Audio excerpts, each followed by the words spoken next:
அனைத்து நண்பர்களுக்கும் வணக்கம். பொதுத்தமிழ் தினசரி தேர்வு நம்ம பார்த்துக்கிட்டு இருக்கிறோம். அந்த வரிசையில் இந்த வீடியோ பதிவில் 8ஆம் வகுப்பு புதிய பாட புத்தகத்தில் இயல் 7, 8, 9 அதுக்கான எக்ஸ்ப்ளனேஷன் வீடியோ பார்க்கலாம். வாங்க வீடியோக்குள்ளே போகலாம். நம்ம டெஸ்ட் நம்பர் 20ங்க. இதுக்கான டெஸ்ட் லிங்க் நான் உங்களுக்கு டிஸ்கிரிப்ஷனில் கொடுத்துட்றேன். அந்த லிங்க்கில் நீங்கள் கிளிக் பண்ணிங்கனாக்கா உள்ளே போயிட்டு நீங்கள் ஆன்லைன்லேயே டெஸ்ட் எழுதலாம். எழுதி முடிச்சுட்டு ஆன்சர் நீங்கள் சப்மிட் பண்ணும்போது உங்களுக்கு இந்த யூடியூப்புக்கான இந்த வீடியோக்கான லிங்க்கும் அங்கேயே ஷோ ஆகுங்க. இந்த வீடியோ நீங்கள் அங்கேயும் பார்க்க முடியும். அந்த வீடியோவுக்கு கீழே டவுன்லோட் பிடிஎஃப் அப்படின்னு சொல்லிட்டு ஒரு பட்டன் ஒன்று இருக்கும். ஓகேவா? நீங்கள் அதை கிளிக் பண்ணிங்க அப்படின்னா இந்த டெஸ்ட்டுக்கான பிடிஎஃப் நீங்கள் அங்கே டவுன்லோட் பண்ணிக்கலாம். ஓகேவா? யாராக இருந்தாலும் நீங்கள் போய்ட்டு அந்த டெஸ்ட்டு அட்டன் பண்ணிடுங்க. அட்டன் பண்ணிவிட்டு கடைசியில் நீங்கள் சப்மிட் கொடுத்த உடனே உங்களுக்கு கீழே பார்த்தீங்கன்னா டவுன்லோட் அப்படின்னு சொல்லிட்டு அந்த பிடிஎஃப்க்கான லிங்க் பட்டன் ஒன்று காட்டும். அங்கே நீங்கள் கிளிக் பண்ணிங்கனாக்கா நீங்கள் இந்த பிடிஎஃப் டவுன்லோட் பண்ணி யூஸ் பண்ணிக்கலாம். ஓகேவா? இப்போ நம்ம இதுக்கான எக்ஸ்ப்ளனேஷனுக்குள்ளே போயிடலாம். முதல் கேள்வி, பகைவரை அஞ்ச செய்யும் வீரம் மற்றும் அஞ்சி ஓடும் பகைவரை துன்புறுத்தாத அறம் குறித்து கூறும் சிற்றிலக்கியம்னு சொல்கிறாங்க. பாருங்கள், நமக்கு கலிங்கத்து பரணியை பற்றி படிப்போம் இல்லைங்களா? இதில் நம்ம சோழர்கள் கலிங்கத்தில் இருக்கக்கூடிய அந்த வீரர்களை நமக்கு தோக்கடிக்கிறாங்க. கரெக்டாக? அப்போ தோக்கடிக்கும் போது அவங்க என்ன பண்ணுறாங்கன்னா, இவங்க சோழர்களோட அந்த யானைப்படையை பார்த்து பயந்து ஓடுறாங்க. அப்போ ஓடும்போது இப்போ என்ன வெளிப்படுது? நம்ம சோழர்களோட வீரம் வெளிப்படுது. அதே சமயத்தில் அந்த பயந்து ஓடக்கூடிய வீரர்களை இவங்க எந்த வகையிலும் துன்புறுத்தலை, அதாவது துன்புறுத்தாமல் நார்மலாக பயந்து ஓடுறாங்கன்னா விட்டுருவாங்க. அப்போல்லாம் அதாவது இதுதான் அறவழியில் சொல்லுவாங்க. ஓகேவா? அந்த போரில் அறத்தை கடைப்பிடிச்சவங்களாம் இருந்திருக்காங்க அந்த சோழர்கள். ஓகேவா? அந்த மாதிரி நம்ம பகைவர் அஞ்சு ஓடும்போது அவங்கள துன்புறுத்தக்கூடாது.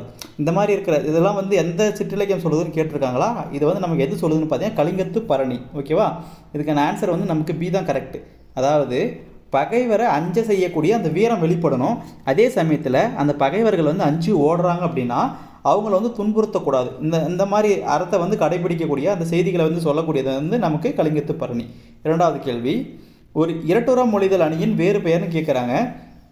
பொதுவாக இரட்டுற மொழிதல் அப்படின்னா இரு பொருள் தரும் மாதிரி பேசுறது. ஓகேவா? இப்போ எக்ஸாம்பிளுக்கு நம்ம புத்தகத்திலே கொடுத்துருப்பாங்க இல்லைங்களா? ஒரு பஸ்ஸில் ஒருத்தர் போயிட்டு இருக்காரு, அவருக்கு காலில் அடிபட்டுருச்சு. இப்போ பார்த்தீங்கன்னா பக்கத்தில் இருக்கிறவர் கேட்குறாரு, நீங்கள் உங்களுக்கு எப்படி அடிபட்டுச்சுன்னு சொல்லிட்டு. அதே சமயத்தில் அங்கே இருக்கக்கூடிய கண்டக்டரும் கேட்குறாரு, நீங்கள் எங்கே போகணும்னு சொல்லிட்டு. இது ரெண்டுத்துக்குமே பதில் தர மாதிரி அவர் என்ன சொல்கிறாருன்னா, நான் செங்கல்பட்டுன்னு சொல்கிறாரு. அப்போ செங்கல்பட்டுன்னு என்ன அர்த்தம்? அவர் காலில் அடிபட்டது காரணம் செங்கல்பட்டு. அதே மாதிரி அவர் எங்கே போகணுன்றதுக்காக அவர் சொல்லக்கூடியதும் செங்கல்பட்டு. அப்போ நமக்கு செங்கல்பட்டு அப்படின்றது இரு பொருள் தர மாதிரி வந்துருச்சு. இந்த மாதிரி இரு பொருள் தர மாதிரி பேசக்கூடியதை நம்ம இரட்டுற மொழிதல்னு சொல்லுவோங்க. இதுக்கான ஆன்சர் நமக்கு இரட்டுற மொழிதல் தான். அதாவது அந்த எக்ஸாம்பிளுக்கு இரட்டுற மொழிதல் தான். நமக்கு இங்கே என்ன கேட்டிருக்காங்கன்னா இரட்டுற மொழிதல் அணியோட வேறு பேர் கேட்குறாங்க. இரட்டுற மொழிதல் நம்ம எப்படி சொல்லுவோம்னு பார்த்தீங்கன்னா சிலேடைன்னு சொல்லுவோம். ஓகேவா? அதாவது சிலேடை அணின்னு சொல்லுவாங்க. இதுக்கு நமக்கு டி தான் சரியான ஆன்சர். அடுத்த கேள்வி, பிரிது மொழிதல் அணியில் எது ஒன்று மட்டுமே இடம்பெறும்னு சொல்கிறாங்க. அதாவது பிரிது மொழிதல் அப்படின்னா நமக்கு என்ன சொல்லுவாங்கன்னா அதில் அந்த பொருளுக்கு அதாவது டேரெக்டாக சொல்ல மாட்டாங்க, ஓமையாக சொல்லுவாங்க. ஓமைனா எப்படின்னா, இப்போ பாருங்கள், சுவர் இருந்தால்தான் சித்திரம் வரைய முடியும் அப்படின்னு சொல்கிறாங்கன்னு வச்சுக்கோங்க. இப்போ நம்ம இதை இது சொன்னாலே நீங்கள் புரிஞ்சுக்குவீங்களா எதுக்கு சொல்ல வராங்கன்னு சொல்லிட்டு. இப்போ எக்ஸாம்பிளுக்கு நீங்கள் நம்ம உங்கள் உடம்பை நல்லா பார்த்துக்கினா மட்டும்தான் நீங்கள் குரூப் 4க்கு படிக்க முடியும், எக்ஸாம் எழுத முடியும். அதுதான் சொல்கிறாங்க. சுவர் இருந்தால் மட்டும்தான் சித்திரம் வரைய முடியும். அதாவது ஓமையை மட்டும் தான் சொல்லுவாங்க. இந்த மாதிரி உவமை மட்டும் இடம்பெறும் பிரிது மொழி அணியில். ஓகேவா? அதுக்கு டி தான் சரியான ஆன்சர். அடுத்த கேள்வியில், இரண்டு பொருள்களுக்கு இடையே உள்ள ஒற்றுமையையும் வேற்றுமையையும் கூறுவதுன்னு சொல்லியிருக்காங்களா? இப்போ நமக்கு இதுக்கு எது ஆன்சர்னு பார்த்தீங்கன்னா வேற்றுமை அணி. அதாவது தீயினால் சுட்ட புண் உள்ளாரும் ஆறாதே நாவினால் சுட்டவடு அப்படின்ற திருக்குறள் எடுத்துக்கோங்க.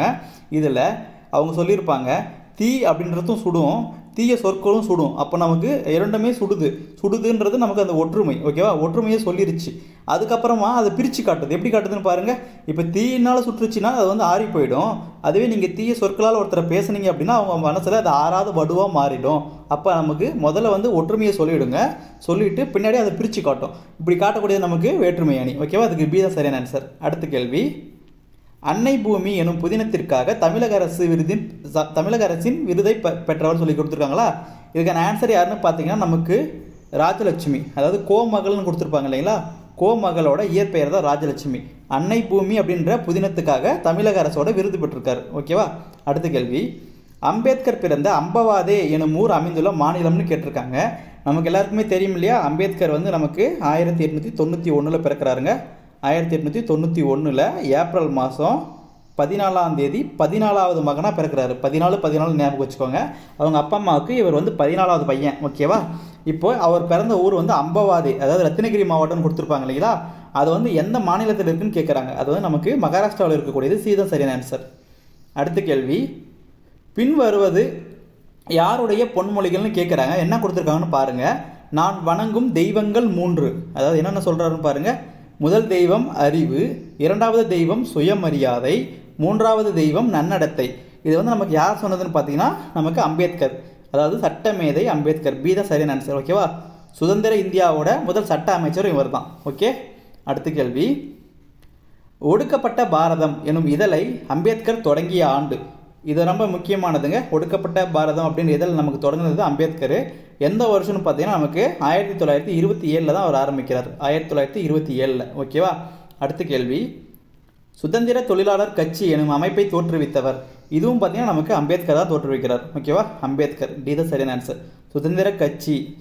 சுதந்திர தொழிலாளர் கட்சி அப்படின்றது நமக்கு அம்பேத்கர் தோற்றுவித்த ஒரு அமைப்பு. அடுத்த கேள்வி, ஊர்வலம் எனும் படைப்பு யாருடையதுன்னு கேட்குறாங்க. ஊர்வலம் அப்படின்ற அந்த புத்தகத்தை எழுதுனது யாருன்னு பார்த்தீங்கன்னா நமக்கு மு மேத்தா. ஓகேவா? நமக்கு பி தான் சரியான ஆன்சர். அடுத்த கேள்வி, மு மேத்தாவின் சாகித்ய அகாதமி விருது பெற்ற நூல். மிக முக்கியமானதுங்க. நமக்கு ப்ரீவியஸ் இயர் கொஸ்டினில் நிறைய டைம் கேட்டிருக்காங்க. அதாவது டி, அதாவது ஆகாயத்துக்கு அடுத்த வீடு. இதுதான் வந்து நமக்கு மு மேத்தாவோட சாகித்ய அகாதமி விருது பெற்ற நூல். மற்ற நூல்களும் பாருங்கள். சோழ நிலா, மகுட நிலா, கண்ணீர் பூக்கள், இதுக்கு மேலே பார்த்தோங்களா ஊர்வலம். இது எல்லாமே நமக்கு மு மேத்தாவோடது. குறிப்பாக வந்து இவர் வானம்பாடி இயக்க கவிஞர்களில் ஒருத்தர். மிக முக்கியமானதாக தெரிஞ்சுக்கணும். ஓகேவா? அடுத்த கேள்வி, ஒரு பொறுத்துக்க பாருங்கள். சொல்களும் பொருள்களும் கொடுத்துருக்காங்க. இப்போ பாருங்கள், மையல் அப்படின்னா நமக்கு மையல் அப்படின்னா விருப்பம் அப்படின்ற பொருளில் வருங்க. மையல்னா விருப்பம்னு சொல்லுவாங்க. பொச்சாப்பு அப்படின்னா சோர்வு, பொச்சாப்புனா சோர்வு. பராபரம் அப்படின்னா மேலான பொருள், பராபரம்னா மேலான பொருள். அழுக்காறு அப்படின்னா பொறாமை, அழுக்காறுனா பொறாமை. இப்போ பாருங்கள், ஆப்ஷன் எப்படி வருது பாருங்கள். நமக்கு 2413 இருக்குது. 2413 இருக்கிறது நமக்கு எதில் இருக்குதுன்னு பார்த்தீங்கன்னா 7 இருக்குது. ஏ தான் சரியான ஆன்சர். அடுத்த கேள்வி, சுல்தான் அப்துல் காதர் எனும் இயற்பெயர் கொண்டவர்னு கேட்டிருக்காங்க. சுல்தான் அப்துல் காதர்ன்றது யாரோட இயற்பெயர்னு பார்த்தீங்கன்னா நமக்கு குணங்குடி மஸ்தான் சாஹிப். ஓகேவா? குணங்குடி மஸ்தான் சாஹிப் இவரோட பேர் தான் வந்துட்டு, இவரோட இயற்பெயர் தான் வந்துட்டு சுல்தான் அப்துல் காதர்.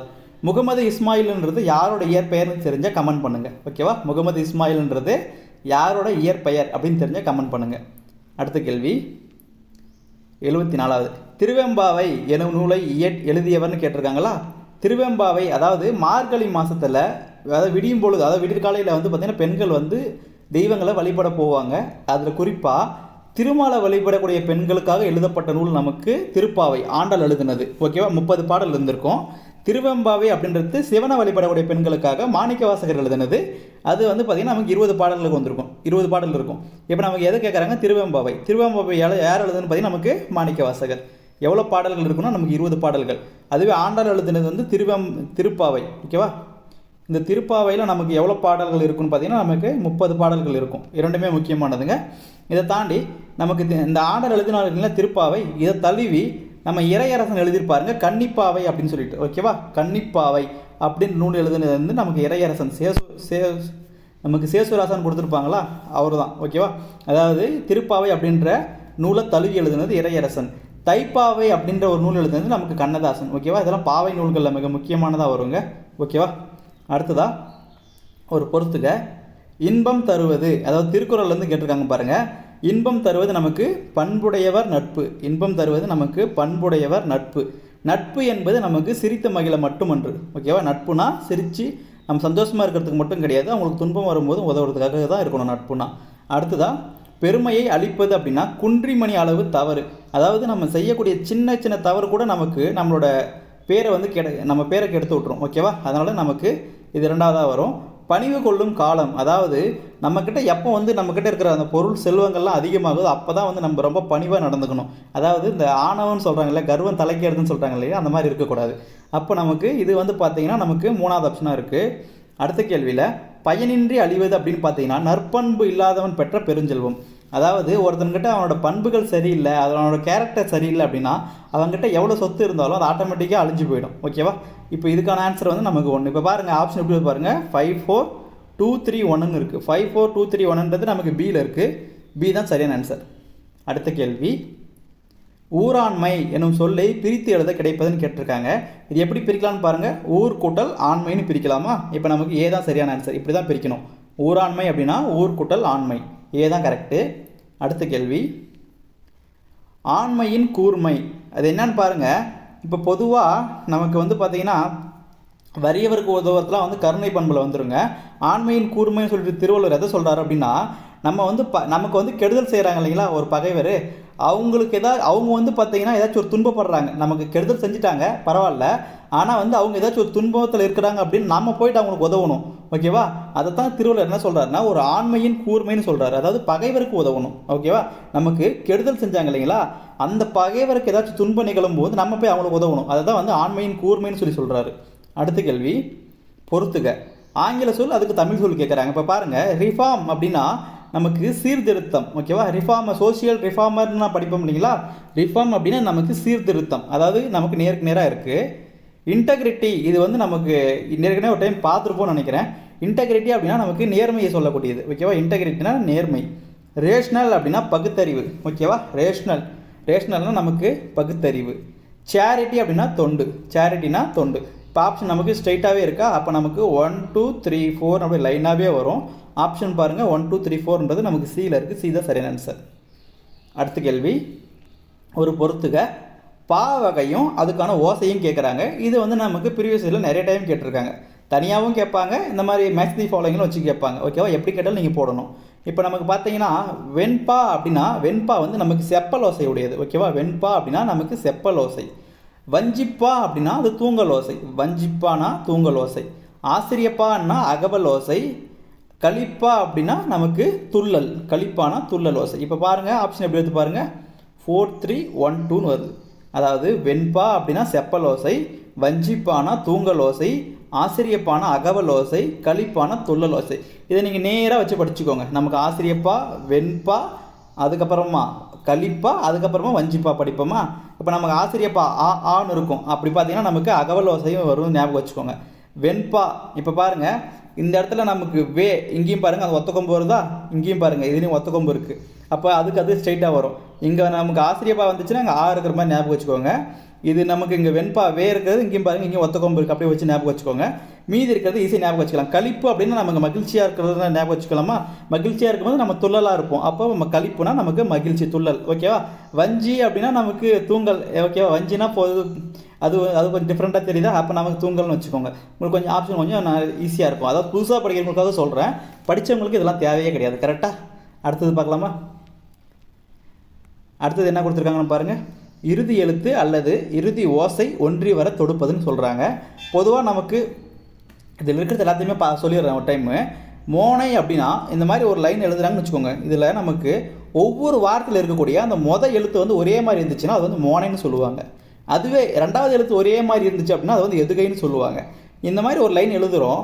இந்த இடத்துல பார்த்தீங்கன்னா இந்த எழுத்தோட லாஸ்ட்டில் வருது இல்லைங்களா, கடைசியில் வரக்கூடிய அந்த ஓசை, அந்த எழுத்தோட ஓசை வந்து ஒரே மாதிரி இருக்கும். ஒன்றா எழுத்து ஒரே மாதிரி இருக்கணும், இல்லைனா அதோட ஓசை ஒரே மாதிரி இருக்கணும். அந்த மாதிரி இருந்துச்சுன்னா அதை என்ன சொல்லுவாங்க அப்படின்னா இயைபுன்னு சொல்லுவாங்க. அதாவது அந்த எழுத்தோட இறுதி எழுத்து அப்படின்னா அதோட ஓசை, அதோட சவுண்டு, நம்ம உச்சரிக்கும் போது அதோட சவுண்டு, அந்த சவுண்டு வந்து பார்த்திங்கன்னா ஒரே மாதிரி ஓசையாக இருந்துச்சு, அதை இயைபுன்னு சொல்லுவாங்க. அந்தாதி அப்படின்னா இப்போ பாருங்கள் நமக்கு ஏற்கனவே ஒரு லைன் இருக்குங்க, அதே மாதிரி இன்னொரு லைன் எழுதுகிறோம். இந்த இடத்துல முதல் லைனில் கடைசியில் வர வார்த்தையும் இங்கே அடுத்த லைனில் வரக்கூடிய முதல் வார்த்தையும் கிட்டத்தட்ட ஒரே மாதிரி வச்சு எழுதுவாங்க.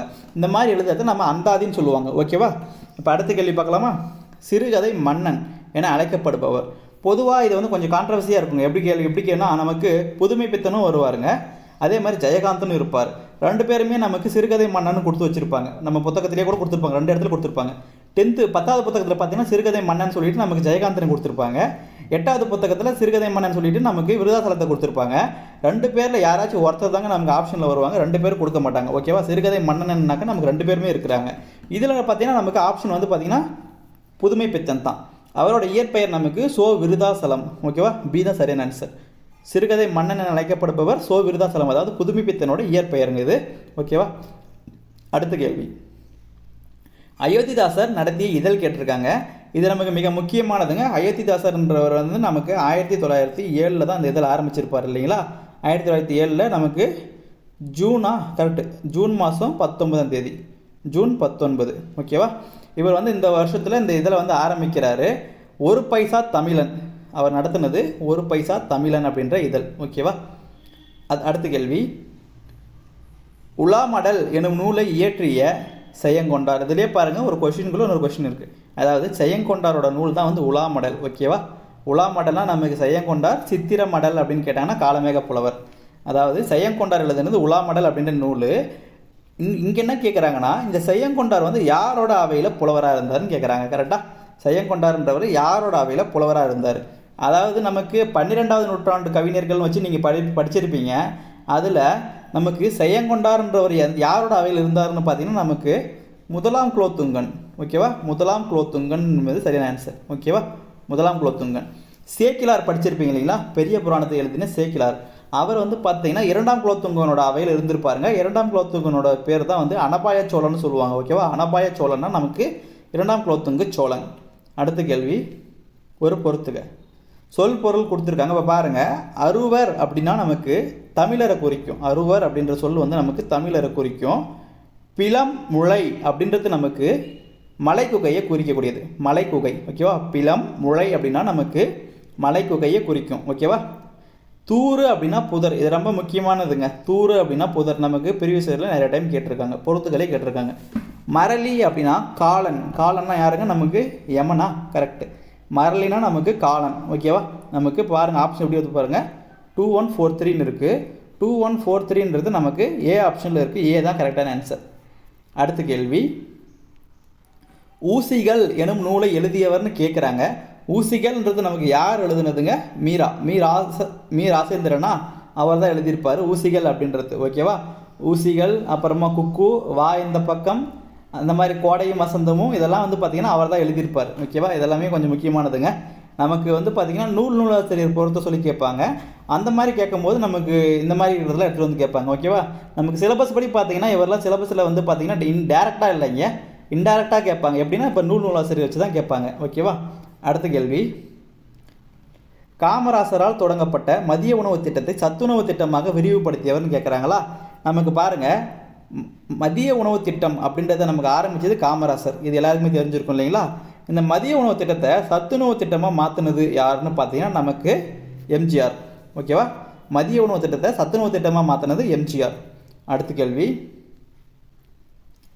எம்ஜிஆர் இந்திய மாமணி விருது பெற்ற ஆண்டு அப்படின்னு கேட்டிருக்காங்களா? அதாவது பொதுவாக நிறைய பேருக்கு பாரத ரத்னான்னு சொன்னால் தெரியுங்க, இந்திய மாமணின்னு கொடுத்தா தெரியாது. அது வந்து பார்த்திங்கன்னா தமிழ்லையும் கொடுத்து கேட்பாங்க நமக்கு. ஓகேவா? அதனால் இந்திய மாமணினாலும் நமக்கு பாரத ரத்னாலும் ஒன்றே தான். ஓகேவா?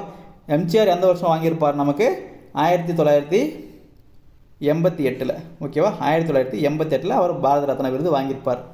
அடுத்த கேள்வி, இல்லோர் ஒக்கல் தலைவன். இல்லோர் ஒக்கல் தலைவன் இந்த வரிகள் வந்து யாரை பற்றி சொல்லுதுன்னு கேட்குறாங்களா? இந்த வரிகள் யார் எழுதுனதுன்னா நமக்கு ஔவையார் எழுதுனது. இந்த வரிகள் என்ன சொல்ல வராங்க அப்படின்னா, இல்லோர் ஒக்கல் தலைவன் அப்படின்னா வள்ளல்களை குறிக்கும். ஓகேவா? வள்ளல்கள். இல்லோர் ஒக்கல் தலைவன்னா நமக்கு வள்ளல்களை குறிக்கக்கூடிய சொற்கள் அந்த இது. ஓகேவா? நமக்கு அந்த பாக்ஸில் போட்டு கொடுத்துருப்பாங்க புத்தகத்தில். ஓகேவா? நமக்கு பார்த்தீங்கன்னா தெரியும், அந்த தொண்டைமான் இளைஞர் என்கிட்ட ஔவையார் தூது போவாங்க இல்லைங்களா? அப்போ போகும்போது அந்த பாடம் இருக்கும் இல்லைங்களா? அந்த பாடத்தில் பாக்ஸில் கொடுத்துருப்பாங்க, அந்த லைன் பார்த்தீங்கன்னா தெரியும். அடுத்த கேள்வி, பின்வரும் கூற்றுகளை சரிபார்க்கன்னு கொடுக்குறாங்க. இப்போ பாருங்கள், இது வந்து வல்லினம் மிகும் மிகா இடங்கள்லேருந்து வந்திருக்கு. பாருங்கள், உருவகத்தில் வல்லினம் மிகும்னு சொல்கிறாங்க. இது கரெக்டு தாங்க. உருவகத்தில் வல்லினம் மிகும். அடுத்ததாக எழுவாய் சொற்களை அடுத்து வல்லினம் மிகாதுன்னு சொல்கிறாங்க. இதுவும் கரெக்டு தான். இப்போது உருவகம்னா எப்படி சொல்லுவீங்க நீங்கள்? நமக்கு தமிழ் தேன் அப்படின்னு கொடுத்தாங்க அப்படின்னா இது வந்து நமக்கு எதுங்க? உருவகம். தேன் தமிழ்னு கொடுத்தாங்கன்னா இது வந்து உவமை. கரெக்டாக? தேன் தமிழ்னு கொடுக்குறாங்க. பாருங்கள், இங்கே எழுதுகிறேன் பாருங்கள். இப்போ நமக்கு தேன் தமிழ் இப்படி இருக்குன்னு வச்சுக்கோங்க, தேன் தமிழ். இப்போ நம்ம தமிழ் எடுத்துன்னு போய் தேன் கூட ஒப்பிடுறோம். அப்போது தேன் போன்ற தமிழ்னு வரும். இப்படி வந்துச்சுன்னா இது வந்து ஓமைங்க. அப்படி திருப்பி தமிழ் தேன், அப்போ பார்த்தீங்கன்னா இத்து போடுவோமா? இந்த இல்லுக்கு அப்புறமா நம்ம ஒரு இத்து வைப்போம். அப்போ நமக்கு இந்த இடத்துல வந்து வல்லினம் மிகுந்து வரும். கரெக்டாக? அப்போ உருவகம் வந்தால் அது வல்லினம் மிகும். எழுவாய் சொற்கள் அப்படின்னா பாடல் பாடினான்னு சொல்கிறீங்க. இப்போ பாடல் பாடினா இது வந்து நமக்கு எழுவாய் தொடர்.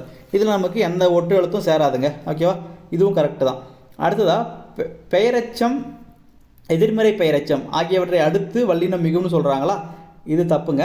நமக்கு பெயரச்ச சொற்களுக்கு அடுத்ததும் எதிர்மறை பெயரச்சத்துக்கு அடுத்தும் வல்லினம் வந்து மிகாது. ஓகேவா, இங்கே மிகவும் சொல்லியிருக்காங்க, இது வந்து தப்பு. இதுதான் தப்பு நமக்கு. அடுத்தது வினைத்தொகையில் வல்லினம் மிகாதுன்னு சொல்கிறாங்க, இது கரெக்டு தான்.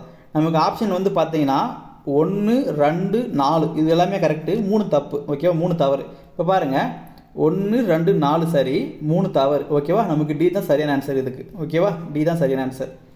அடுத்த கேள்வி, சரியான ஒன்றை தேர்ந்தெடுன்னு கேட்குறாங்க, ஒருமைப்பன்மை வச்சு கேட்குறாங்க. இப்போ பாருங்கள், ஆப்ஷன் பாருங்கள், நான் அல்லோம்னு கொடுத்துருக்காங்க. அதாவது நான் அல்லேன் அப்படி தான் வரணும். ஓகேவா, நாங்கள் அல்லோம்னு சொல்லிக்கலாம்.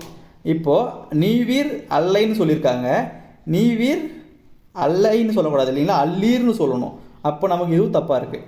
அவன் அல்லர்னு சொல்லியிருக்காங்க, அவன் வரக்கூடாதுங்க, அவர் அப்படின்னு வந்திருக்கணும். அது வந்து பன்மையில் வரணும். ஓகேவா, அவர் அல்லர், அது கரெக்டு. இப்போ நமக்கு அவன் அல்லர்னு வரக்கூடாது. ஓகேவா, அவன் அல்லன் அப்படின்றது தான் வரணும். அடுத்ததா அவை அல்லன்னு சொல்கிறாங்க, இது கரெக்டு தானே. அவை அல்ல, அவைனா நமக்கு இது அக்ரிணையை பற்றி சொல்லக்கூடியது இல்லைங்களா, அவை அல்ல அப்படின்றது கரெக்டு தான். அக்ரிணையை வரும்போது ஒருமையை குறிக்கணும் அப்படின்னா நமக்கு அன்றுன்னு யூஸ் பண்ணணும். பன்மையை பற்றி சொல்லும் போது நமக்கு அல்ல அப்படின்றது யூஸ் பண்ணணும். ஓகேவா, இது ஓகே தானே உங்களுக்கு? நமக்கு மொத்தமாக 30 கேள்வி எடுத்து டிஸ்கஷன் பண்ணியிருக்கோம். இதுக்கான ஆன்சர் கடைசிக்கான ஆன்சர் வந்து நமக்கு டி தான் சரியான ஆன்சர். மொத்தமாக 30 கேள்வி உங்களுக்கு யூஸ்ஃபுல்லாக இருந்திருக்குன்னு நினைக்கிறேன். இந்த வீடியோ பிடிச்சதான் ஒரு லைக் பண்ணிக்கோங்க, உங்கள் ஃப்ரெண்ட்ஸுக்கு ஷேர் பண்ணுங்கள். மறக்காமல் நீங்கள் இந்த டெஸ்ட்டு வந்து ஆன்லைனில் எழுதுங்க. ஓகேவா, ஆன்லைனில் எழுதிட்டு இதுக்கான பிடிஎஃப் லிங்க் நீங்கள் அங்கே இருக்கும் டவுன்லோட் பண்ணிக்கோங்க. ஓகேவா, தேங்க்யூங்க. வீடியோ முடிச்சுக்கலாம்.